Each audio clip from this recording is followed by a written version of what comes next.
Welcome back to another tutorial. आज की इस वीडियो में हम यह सीखेंगे कि किसी शेप को कैसे आप रिसाइज कर सकते हैं और उसको रोटेट कैसे कराया जा सकता है।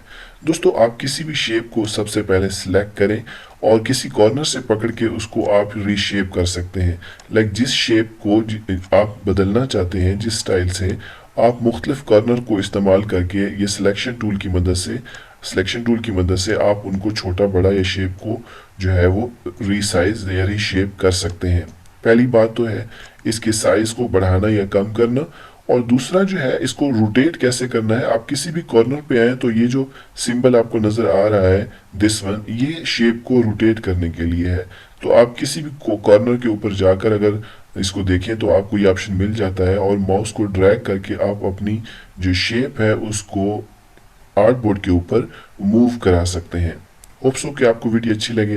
एडोबी इलस्ट्रेटर को स्टेप बाय स्टेप सीखने के लिए हमारे साथ रहिएगा। Thanks for watching, stay tuned.